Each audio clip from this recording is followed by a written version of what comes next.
A pleasant evening, friends. This is your friend Naveen Duhan, and today we will be discussing some of the topics regarding who are the important person holding important positions and offices in our country.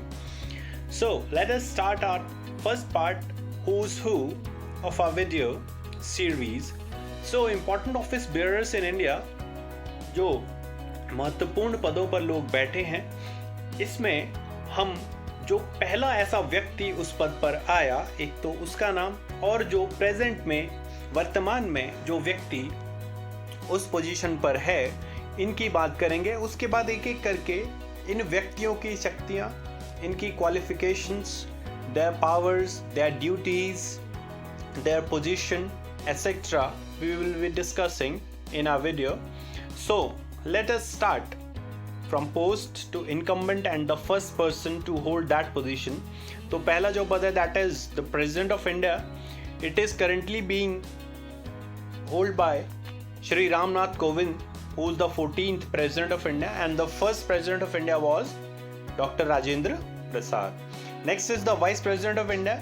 Here we have the current Vice President, Mr. M. Venkaiah Naidu. He is the 13th Vice President of India. The first Vice President of India was Dr. Sarvepalli Radhakrishnan. Next is the Prime Minister of India. Here we have Shri Narendra Damodar Das Modi ji.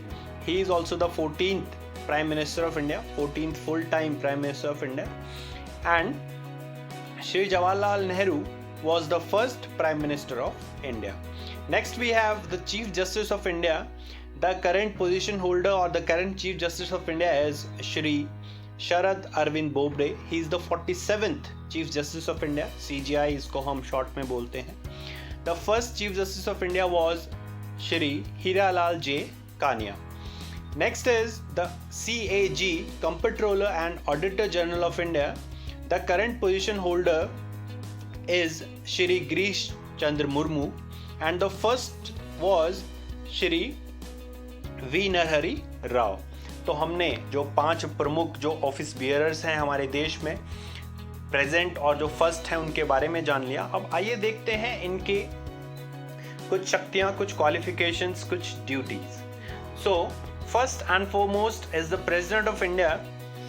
Here we have an image of Shri Ramnath Kovind ji, हमारे जो वर्तमान के राष्ट्रपति हैं, उनका एक छायाचित्र आप देख सकते हैं। He is the head of the state. He serves for a time period of 5 years. जो उनका एक टर्म होता है वो 5 साल का होता है। He is also the supreme commander of the Indian Armed Forces. He is elected by an electoral college comprised of all MPs, member of parliaments and all MLAs. हमारे देश में जो member of parliament हैं और member of legislative assembly हैं, वो proportion के हिसाब से, यानी कि जितने लोगों का रिप्रेजेंटेशन कर रहे हैं उस हिसाब से उनके वोट की वैल्यू होती है, और ये सभी MPs और MLAs वोटिंग करते हैं प्रेसिडेंट के चुनाव में। Next is the primary duty is to preserve, protect and defend the constitution of India. इनका जो प्रमुख दायित्व है वो संविधान की सुरक्षा, ठीक है, उसका संरक्षण और जो भारत है उसकी संप्रभुता को बचाए रखना। इसीलिए ये सुप्रीम कमांडर भी हैं आर्म्ड फोर्सेस के। All international agreements and treaties are done in his name. इनके नाम पे ही सभी अंतर्राष्ट्रीय समझौते और संधियां होती हैं। आइए कुछ और चीजें जानते हैं अपने प्रेसिडेंट के बारे में। He appoints various important office bearers like CJI, CAG, CVC, etc. तो chief justice of India, comptroller and auditor general of India, chief vigilance commissioner और भी बहुत सारे जो महत्वपूर्ण संवैधानिक पदों पर लोग बैठे हैं, उनकी नियुक्ति, उनका अपॉइंटमेंट करने में प्रेसिडेंट का एक बहुत ही अहम रोल होता है और वो ऑफिस की ओथ इनको दिलाते हैं। He is also the head of the parliament. Though the president of India is not a member of any house of the parliament, दोनों में से किसी हाउस के मेंबर नहीं है हमारे राष्ट्रपति, पर फिर भी एक अभिन्न अंग है हमारी पार्लियामेंट के। और जब कोई एक्ट, कोई बिल पास होता है हमारी पार्लियामेंट से और जब राष्ट्रपति के साइन उस पर होते हैं तब वो एक एक्ट में कन्वर्ट हो जाता है। तो इसीलिए बहुत ही महत्वपूर्ण हिस्सा है हमारी पार्लियामेंट का, हमारी संसद का राष्ट्रपति। He can issue ordinance when the parliament is not in session. ये ऑर्डिनेंस या जिसको हम अध्यादेश कहते हैं, ऐसे अध्यादेश, ऐसे कानून जिनकी आवश्यकता बहुत अर्जेंटली है और पार्लियामेंट सेशन में नहीं है, तो ऐसे कानून को जारी करते हैं हमारे प्रेसिडेंट उस समय में। किसी भी अध्यादेश को 6 महीने के अंदर पार्लियामेंट से पारित कराना होता है। तो इसी प्रकार का एक ऑर्डिनेंस पे हमारे देश में आजकल बहस चल रही है। जो कृषि से संबंधित जो 3 ऑर्डिनेंस आए हैं वो हालांकि अब लोकसभा से हो चुके हैं और हमारी राज्यसभा में हमारे जो सांसद हैं उनके सामने रखे जा चुके हैं। He can impose emergency under 3 conditions. हमारे राष्ट्रपति के पास एक विशेष अधिकार भी है जिसके द्वारा वो आपातकाल देश में घोषित कर सकते हैं और आपातकाल लगा सकते हैं। वो है national emergency under article 352 of the Indian constitution. राष्ट्रीय आपदा, कहीं पर एक्सटर्नल एग्रेशन हो जाए हमारे देश में, ठीक है। उसके अलावा स्टेट इमरजेंसी, यानी कि स्टेट मशीनरी या जो स्टेट गवर्नमेंट्स हैं वो लॉ एंड ऑर्डर को संभाल नहीं पा रही हैं, तब इमरजेंसी लगा सकते हैं प्रेसिडेंट। तो नेशनल इमरजेंसी क्या हुआ, जिसमें हमारे देश पे किसी ने हमला कर दिया है, उस समय नेशनल इमरजेंसी लगा सकते हैं। हम किसी वॉर में हैं किसी कंट्री के साथ, तब। इसके अलावा स्टेट इमरजेंसी, जब स्टेट मशीनरी या स्टेट गवर्नमेंट या जो इंटरनल डिस्टर्बेंस से लॉ एंड ऑर्डर है वो संभाला नहीं जा रहा है सरकार के द्वारा। और तीसरा है फाइनेंशियल इमरजेंसी, ठीक है। आर्थिक जो इमरजेंसी है तो आपातकाल है, वो आर्टिकल 360 के अंडर लगा सकते हैं। तो प्रेसिडेंट, हमारे जो प्रेसिडेंट हैं उनके पास विशेष अधिकार हैं जिसमें वो article 352 national emergency, 356 states about state emergency and article 360 states about financial emergency ऐसे आपातकाल स्थिति में लगा सकते हैं। हमें एक चीज़ ध्यान रखनी है कि आपातकाल में जो मौलिक अधिकार हैं वो सस्पेंड हो जाते हैं। The fundamental rights are not given to the citizens during an emergency. अगर हम देश के इतिहास की बात करें तो हमारे देश में एक ही बार श्रीमती इंदिरा गांधी के कार्यकाल में इमरजेंसी इम्पोज हुई है, लगभग 18 से 20 महीने तक। अब आगे अगर बात करें प्रेसिडेंट ऑफ इंडिया की, तो कुछ क्वालिफिकेशंस जान लेते हैं कि कौन व्यक्ति, अभी तक हमने कुछ शक्तियां जान ली, हालांकि राष्ट्रपति की बहुत सारी और भी शक्तियां हैं जिनका डिस्कशन किसी एक स्लाइड में नहीं किया जा सकता, पर मैंने जो मुख्य बिंदु हैं वो आपके सामने रखने का प्रयास किया है। इसी के साथ अगर हम क्वालिफिकेशंस की बात करें कि कौन व्यक्ति हमारे देश में राष्ट्रपति बनने के क्वालिफिकेशंस किसके पास हैं, तो उसमें सबसे पहले he should be a citizen of India, एक भारतीय नागरिक होने चाहिए। He must be above 35 years of age, 35 साल से ऊपर के होने चाहिए। ही और she must be eligible to become a member of the Lok Sabha. Lok Sabha के मेंबर्स के लिए जो क्वालिफिकेशन चाहिए वो सभी क्वालिफिकेशन एक राष्ट्रपति जिसको बनना है, either he is a male or a female, should have the same qualifications. He should not be holding any office of profit controlled by the government. और कोई office of profit भी उनके पास नहीं होना चाहिए। उनको अगर ऐसा कोई पद या ऐसी कोई पोजीशन ऑफिस ऑफ प्रॉफिट उनके पास है तो उनको पहले वो त्यागना होगा, छोड़ना होगा, तभी वो राष्ट्रपति बन सकते हैं। तो ये बात की हमने राष्ट्रपति की। अब हम उपराष्ट्रपति या वाइस प्रेसिडेंट ऑफ इंडिया की अगर बात करें, at present Shri M. Venkaiah Naidu is our Vice President. You can see a picture, an image of the current Vice President. He is the second highest constitutional post after the President of India. दूसरा सबसे बड़ा संवैधानिक पद है अगर हम राष्ट्रपति के बाद देखें तो। He serves for a time period of 5 years. एक टर्म इनका 5 साल का होता है। He shall act as the President in the absence of the President due to his resignation, death, impeachment और leisure time of the president. जो उपराष्ट्रपति हैं वो राष्ट्रपति की तरह कार्यों का निर्वहन करते हैं। जब किसी राष्ट्रपति की डेथ हो जाए, इम्पीचमेंट मोशन उनके खिलाफ आ रहा है, उन्होंने इस्तीफा दे दिया है, या वो अपने लेजर टाइम में समय व्यतीत करें, वेकेशंस पर हैं। He is elected by an electoral college consisting of MPs from both houses of parliament. जो दोनों हाउसेज हमारे पार्लियामेंट के, लोकसभा और राज्यसभा, वहाँ पे वोटिंग होती है और उपराष्ट्रपति का चुनाव होता है। He is appointed by the President of India और उसके बाद उनको ओथ दिलाई जाती है राष्ट्रपति के द्वारा। He is also the chairperson of the Rajya Sabha. इसी के साथ साथ जो उपराष्ट्रपति हैं वो राज्यसभा के चेयरपर्सन भी, सभापति भी होते हैं। आगे बात करें वाइस प्रेसिडेंट की क्वालिफिकेशंस की, a person who can become The vice president should have the following qualification. He should be a citizen of India. He must be above 35 years of age. He should not be holding any office of profit controlled by the government. कोई भी सरकारी लाभ का पद वो control करते हुए नहीं होने चाहिए. Next is the prime minister of India. Bharat के प्रधानमंत्री की अगर बात करें, at present our prime minister is honourable Shri Narendra Modi ji. He is the head of the government and is the chief of the executive. तो जो कार्यपालिका है उसके हेड होते हैं और सरकार के हेड होते हैं. वहीं हमने ये देखा कि राष्ट्रपति जो है वो स्टेट के या कंट्री के हेड हैं, पर सरकार का हेड कौन है? The prime minister of India. He serves for a maximum time period of 5 years. Maximum 5 साल तक. और अगर वो लोकसभा का सपोर्ट खो देते हैं किसी किन्हीं भी कारणों से तो सरकार जल्दी भी गिर सकती है. He is a member of any house of the parliament. तो दोनों में से किसी एक हाउस के मेंबर होना जरूरी है, राज्यसभा या Lok Sabha. He is appointed by the president of India. इनको भी ओथ कौन दिलाता है? हमारे राष्ट्रपति.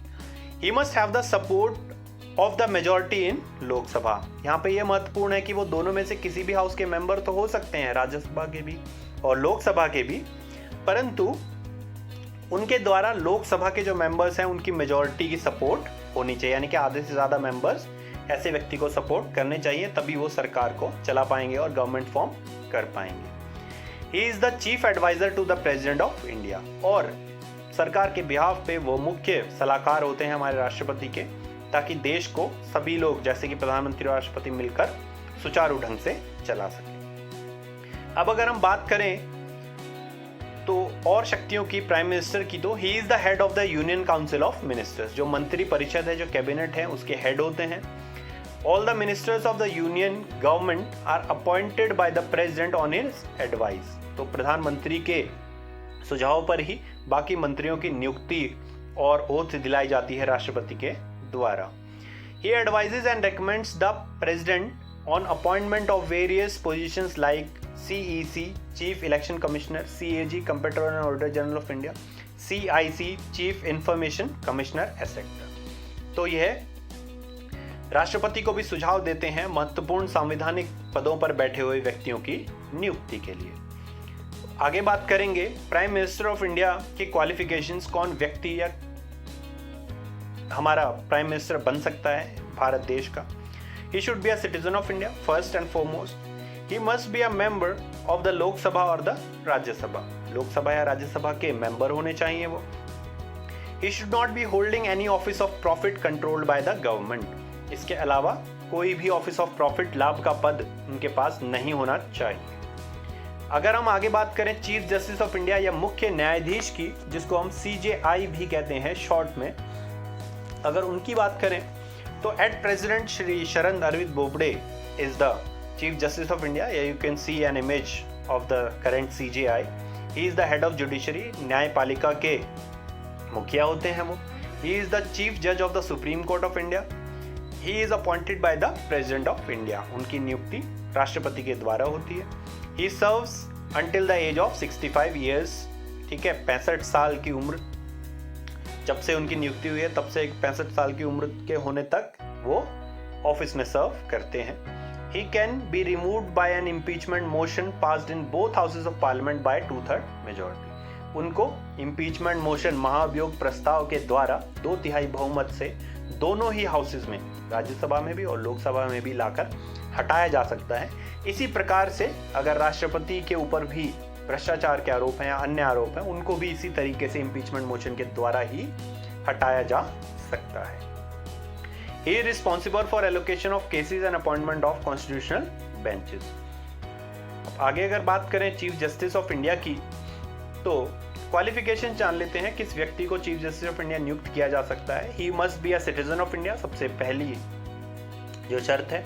दूसरी शर्त क्या है? He should have been a जज of the high court for 5 years और an advocate of high court for 10 years. वो उच्च न्यायालय में या तो 5 साल तक जज रहे हो या 10 साल तक एक वकील के रूप में कार्य किया हो.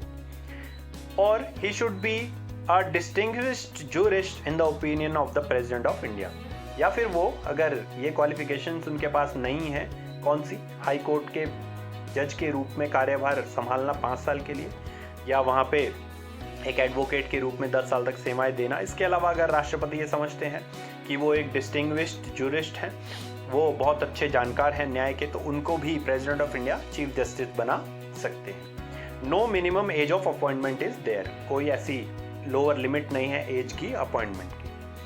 अब आज के हमारे आखिरी जो विशिष्ट व्यक्ति हैं, जो ऑफिस बेयरर हैं, कॉन्स्टिट्यूशनल अथॉरिटी है, that is comptroller and auditor general of India, CAG। इनको हम सरल भाषा में ये कह सकते हैं कि ये हमारे देश में जो अकाउंट्स हैं, जो खर्चा है सरकारी विभागों में, उसके ऊपर निगरानी रखते हैं कि वो सही तरीके से जनता का पैसा, पब्लिक टैक्स पेयर्स का पैसा सही तरीके से खर्च हो रहा है या नहीं, अलग अलग प्रोजेक्ट्स में, अलग अलग गवर्नमेंट ऑफिसेज में।